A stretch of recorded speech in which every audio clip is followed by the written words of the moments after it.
Due to the graphic nature of this murder case, listener discretion is advised. This episode includes dramatizations and discussions of violence and murder that some people may find offensive. We advise extreme caution for children under 13. On a hot summer night in 1983, Carla Faye Tucker sprawled across her living room couch. Her boyfriend, Daniel Garrett, cracked open a beer and eased onto the seat beside her. She rested her legs in his lap and stretched. If it wasn't for Douglas Garrett, Daniel's brother, she'd be totally relaxed. She glared across the room and watched Douglas fidgeting in his chair. He looked crazy, sweaty, and pale. His eyes darted from the doors to the windows. Carla knew Douglas was uptight. He was a tightly coiled wire, always ready to spring. But tonight he was just a mess. He looked scared and somehow sad, too. She felt a twinge of shame as she watched him bite his lip. She'd set him off by telling a bloody story. Douglas couldn't handle it, but she practically got high from recounting it. She loved to fight. Carla tried to extend an olive branch and change the subject, but it did no good. Douglas decided it was time to leave. Trying to make amends, Carla hopped off the couch and followed him out. She rubbed his back, but he jumped, as if her touch scalded him. He climbed onto his motorcycle, and before Carla could ask what was wrong, he disappeared into the night. Carla didn't realize it, but it was one of the last times they'd ever see each other.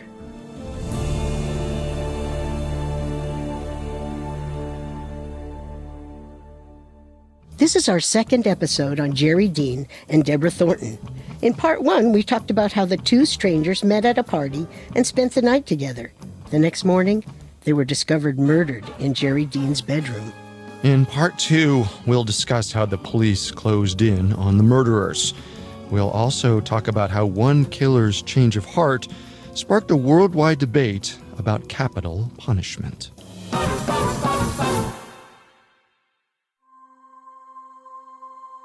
On June 13, 1983, 32-year-old Deborah Thornton and 27-year-old Jerry Dean were found brutally murdered, but the investigation stalled 5 weeks later. There were far too many suspects for police to narrow down. But all of that changed on July 18, 1983, when authorities received a huge break in the case. That night, a man named Douglas Garrett got in touch with Houston homicide detective J.C. Mosier. Douglas told Mosier that he knew who the killers were. He had been keeping the secret for 5 weeks, but he couldn't stay silent any longer. He claimed that his brother, Daniel, and Daniel's girlfriend, Carla Faye Tucker, had committed the murders with the help of their friend, James Librant. The killings were motivated by revenge. Carla had held a grudge against Jerry Dean for years. Jerry supposedly loathed Carla in return. According to her, he even tried to pay a hitman to shoot Carla in the face with a flare gun. But on July 13th, Carla put an end to the feud once and for all, and she'd been bragging about it ever since. Douglas was the first to discover what Daniel and Carla had done. At 6:30 a.m. on June 13th, he awoke to find the couple outside his door. What in God's name are y'all doing here? We offed Jerry Dean last night. Don't joke about that. It's not funny. We're not kidding. I said quit it, Daniel.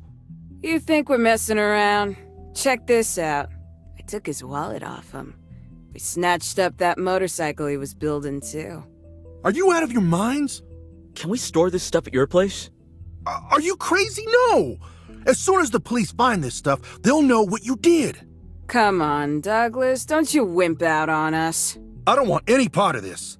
You're really gonna turn your back on me like that? We're brothers! I'm not turning my back on you. Then help me out. Just hurry up and dump it before someone sees. Despite Douglas's reluctance, he eventually let them leave the stolen items at his place. But soon, his nerves got the better of him. That same day, he burned the wallet in an ashtray. He later disposed of the motorcycle parts in a ditch. Over the next few weeks, Carla's sister, Carrie Weeks, also learned of the murders.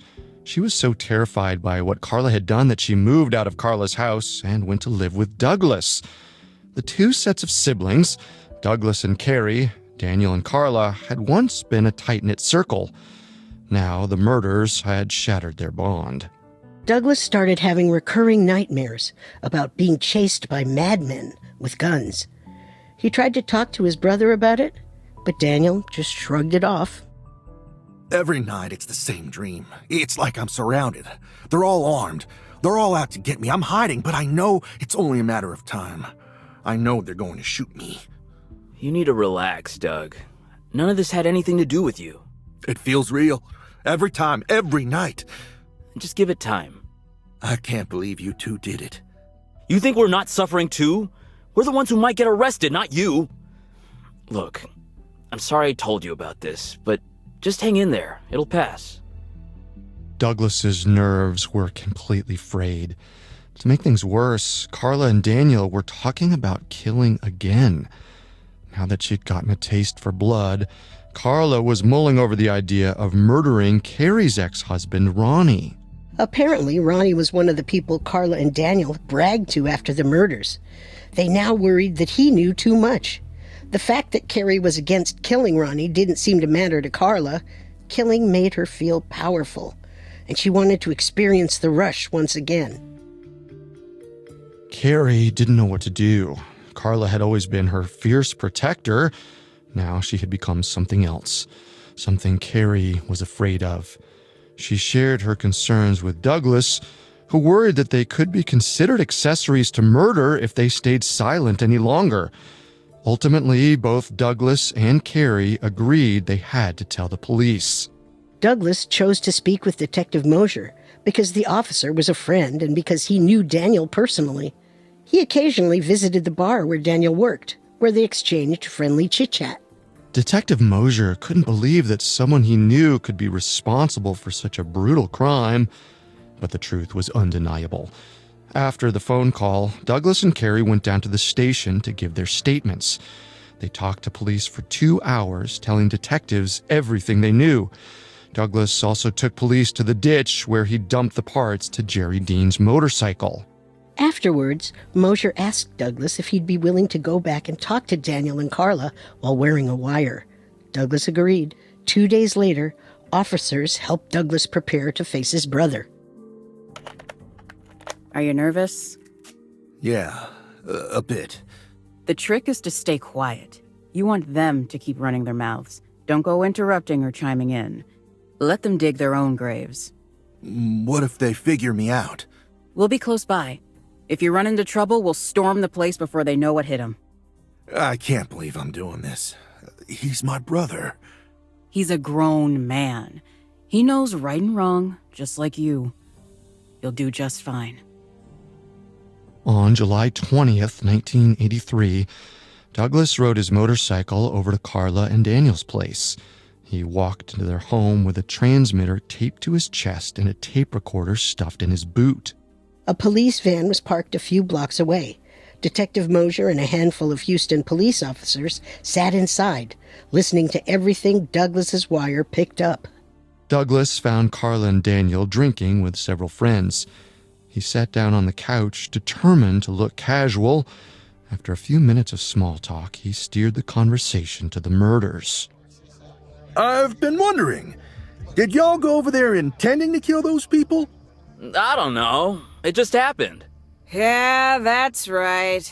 They were there. We were there. It just happened. But why? Mostly, I wanted that bike.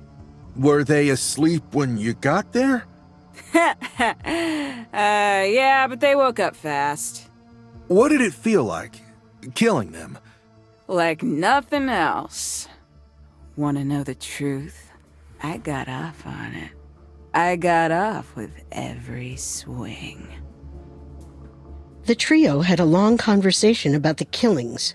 Carla Faye Tucker and Daniel Garrett were brazen and didn't shy away from spilling the details. Carla even claimed that she achieved orgasm each time she struck Jerry Dean with the pickaxe. Douglas Garrett captured the entire damning conversation on tape. After they'd talked through the murders, he mentioned his recurring bad dream once again. After about an hour and a half, Douglas abruptly left.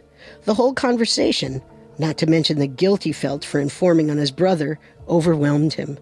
He looked so distraught as he climbed on his motorcycle that Carla tried to comfort him.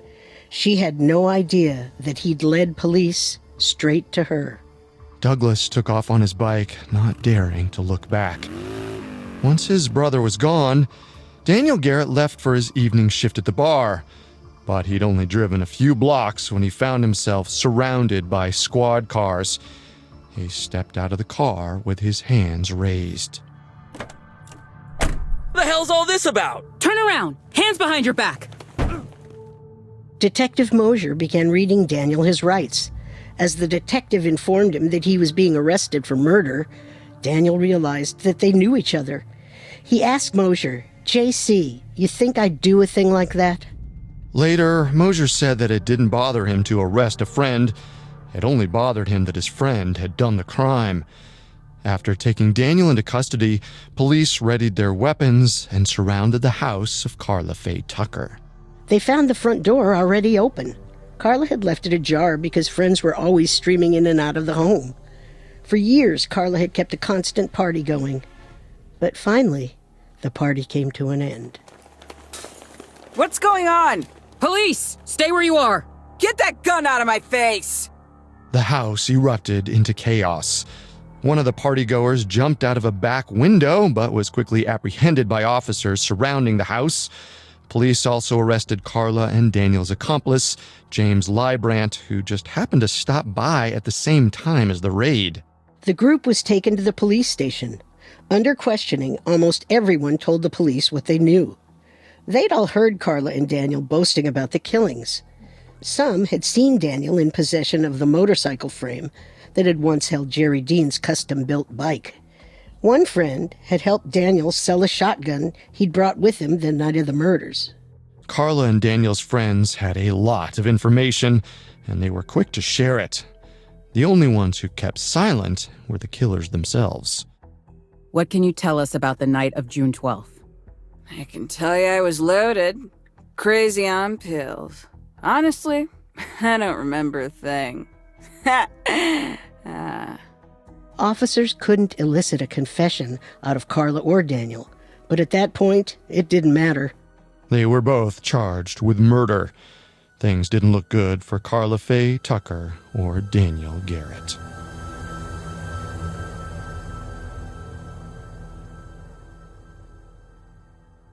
Coming up, the killers fight for their lives. On the night of July 20th, 1983, 23-year-old Carla Faye Tucker and 37-year-old Daniel Garrett were charged with capital murder for killing Jerry Dean and Deborah Thornton. They were held in the Harris County Jail without bond while awaiting their trials. Carla made it through her first few months in jail with the same brassy swagger that had gotten her through the first 23 years of her tumultuous life. When she first met her court-appointed attorneys in October of 1983, one of her lawyers, Henry Onken, recalled that he couldn't stand her because she didn't seem to care about anything. You may be my lawyers, but that doesn't mean I have to do what you say. Honey, you're looking at a needle in your arm unless you can convince 12 people that you deserve to live. You're not scaring me. I'm not trying to scare you. Those are the facts. How you behave now is going to determine how your story ends. So what are you going to do? Nothing I can do, is there? I don't need a law degree to tell me all this talk is useless. But over time, Carla began to change her mind. She later said that her time in jail was the first time she was really alone. She had always been surrounded by a crowd of people, and most of them, she acknowledged, were a bad influence. But inside, she no longer felt any pressure to impress her biker friends and lovers. For the first time, she didn't need to prove that she was the toughest person in the room. It was also the first time in more than a decade that she was sober. With a clearer mind, she began to rethink her life. About 5 months after her arrest in December of 1983, Carla began attending AA meetings. She met others like her whose lives had been destroyed by drugs and abuse. At the meeting, she also met a chaplain named Rebecca Lewis, who encouraged Carla to attend Bible study classes. These sessions quickly became a lifeline for her. I missed most of my daughter's childhood. I lost 10 years of my life to drugs.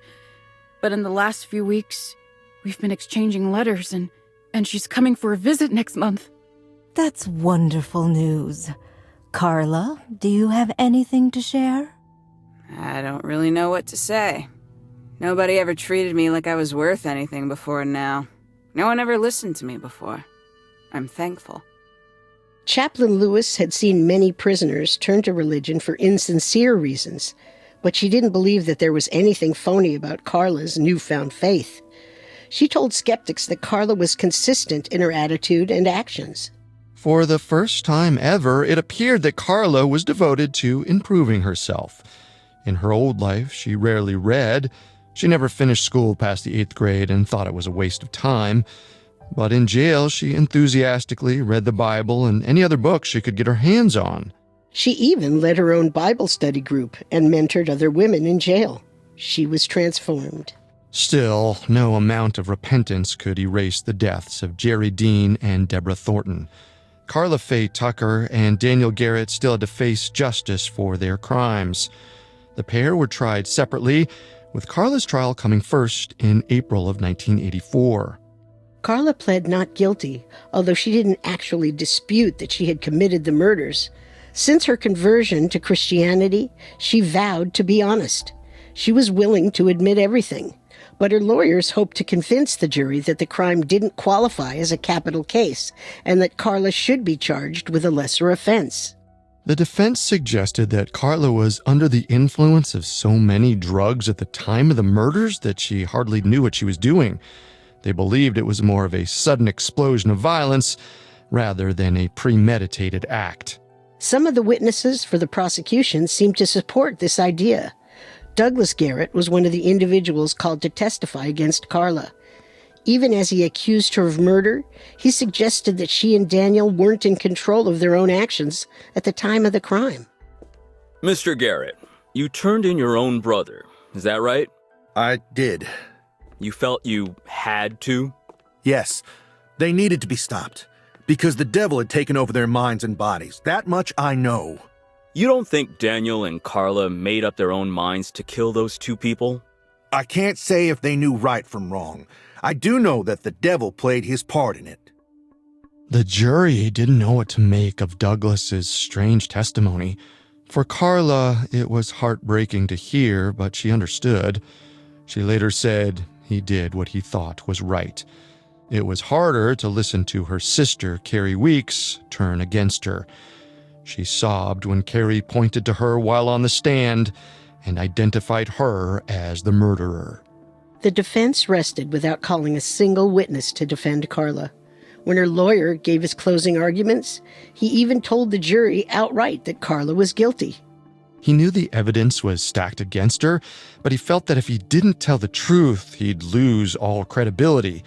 If they trusted him, he had a better chance of convincing them to spare his client's life. In the end, the jury deliberated for just over an hour. We, the jury, find the defendant guilty. Carla still had one last chance to avoid the death penalty. The verdict was in, but the judge still had the option of sentencing Carla to life in prison instead of condemning Carla to die. Before the jury made their decision, Carla testified for nearly 5 hours. She talked about the rocky life that led up to the night of the murders. For 23 years, I was in a fog, I guess. It's only now that I see clearly. I was a wild child, for sure, but I know I could be better. Were you a threat to society? The way you were living before all this? Yeah, I was. I probably don't deserve mercy, and I'm sorry for what I did. I don't know how I could ever make up for it, but I'd like the chance. The jury deliberated for another 3 hours. Quiet! One at a time! She doesn't look like some psycho killer. She looks like a regular person. She made a mistake. I don't like the thought of sending her to die. Yeah, but feelings don't matter, do they? The law's the law. The jury came back in unanimous agreement. Carla Faye Tucker was sentenced to die by lethal injection. Carla wept as she heard the verdict. She was devastated, but not surprised. She thanked her lawyers for trying their best before she was escorted back to jail.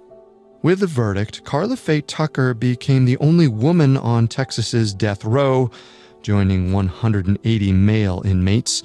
She was set to be the first woman executed in Texas since the Civil War. But her story wasn't over. By law, her case was automatically appealed. As she waited for her appeals to move through the justice system, she had one more task ahead of her. Carla agreed to testify against her boyfriend, Daniel Garrett, at his trial. She had nothing to gain in doing so, and she still loved Daniel. She hoped that he wouldn't be convicted, but in the end, she felt it was her duty to tell the truth. Carla's testimony cemented the case against Daniel. In November of 1984, he too was found guilty and sentenced to death by lethal injection. But he didn't seem to hold a grudge against Carla. Years later, he even wished he could take full blame for the murders to spare Carla's life. Once the trial was over, Carla and Daniel parted ways once again. Daniel went to a facility just outside of Huntsville, Texas, and Carla traveled 200 miles north to Gatesville Prison. She was initially alone, but over time, 3 more women joined Carla on death row. They formed a tight circle. They had meals together, prayed together, taught each other to knit. They supported one another. Hey, Carla, who you knitting that sweater for? It's a Christmas present for my lawyer. You're getting good at that. If you were on the outside, I'd bet you'd be sitting by the fire stitching up your husband's socks. A real domestic goddess, huh? If I were on the outside, I'd probably still be on drugs and who knows what else. Thank God I'm not. The women became practically family. One of the inmates, Pam Perillo, was working on a case to have her sentence commuted to life in prison. This gave Carla hope. In 1993, she learned that her old boyfriend, Daniel, had died of liver disease. He had just been granted a new trial due to errors in the jury selection process, but couldn't see his case through to the end. Carla didn't want her life to end the same way. She pursued every legal avenue she could, and she eventually managed to stall her execution indefinitely while the battles raged on in court. As Carla fought to survive, she began to accrue a devoted following of supporters, including a few she never expected.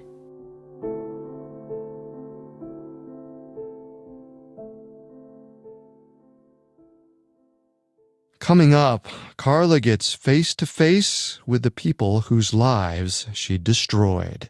Now, back to the story. After she was convicted of murder in 1984, Carla Faye Tucker clung to hope, believing that her attorneys would free her from death row. Almost everyone who interacted with Carla noted that she had undergone a drastic change since her arrest. No one was more surprised than Ronald Carlson, the brother of one of Carla's victims, Deborah Thornton.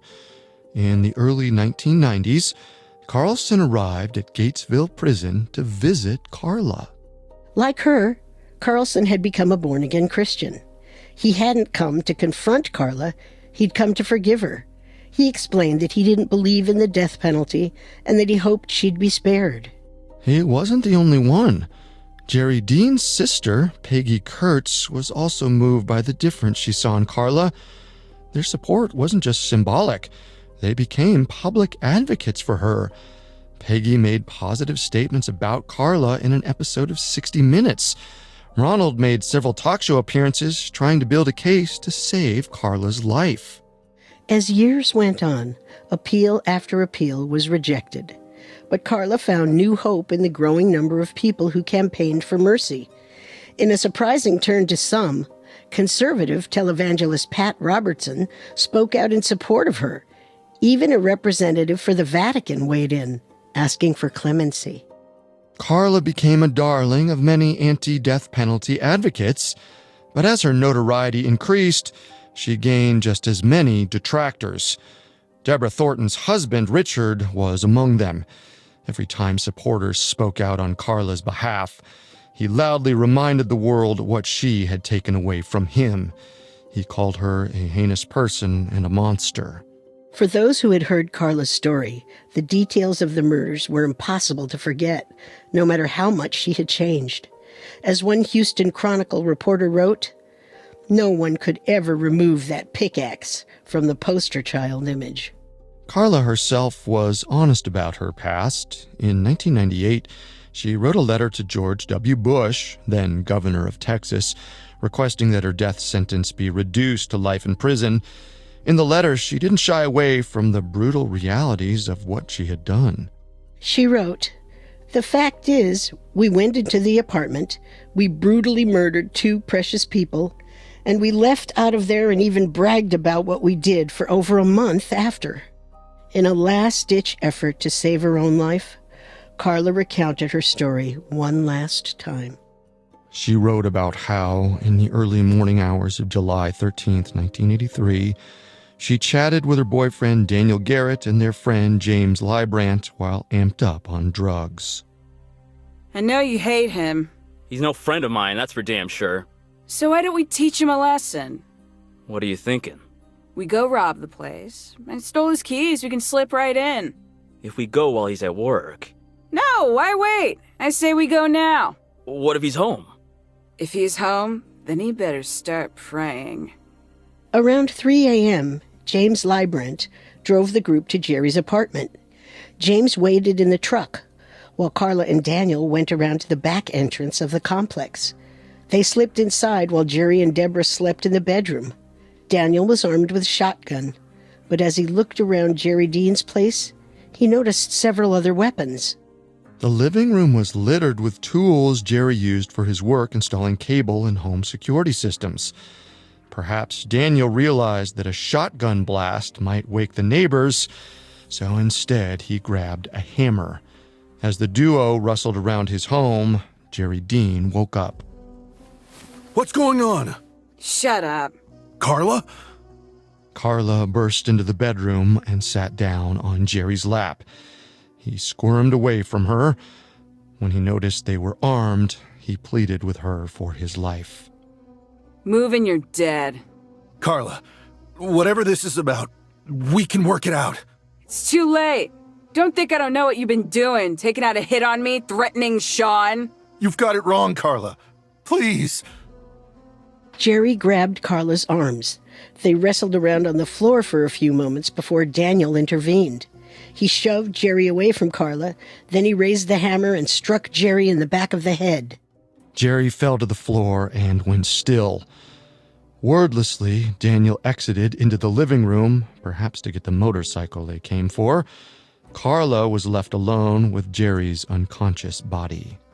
As Carla waited for Daniel to come back, she heard a noise, a gurgling sound coming from Jerry Dean. It was disgusting and frightening, and it wouldn't stop. She couldn't stand it. Out of the corner of her eye, she noticed a pickaxe leaning against the wall. She grabbed the axe, heaved it up, and brought it down on Jerry's back. She hit him again and again. Unaware of the violence going on inside, Carla's friend, James Librant, got tired of waiting in the truck. He entered the apartment and went into the bedroom to find Carla swinging the pickaxe down onto Jerry. He later said that after she struck the man, she turned, locked eyes with him, and smiled. James ran. He hopped into his truck and left the 2 murderers behind. Carla didn't seem to notice. She was filled with fury. No matter how many times she hit Jerry, he kept making that sound. Finally, she called Daniel in to finish the job. Daniel rolled Jerry over and hit him in the chest with the pickaxe hard. The gurgling noise finally stopped. Afterwards, Daniel went back into the living room.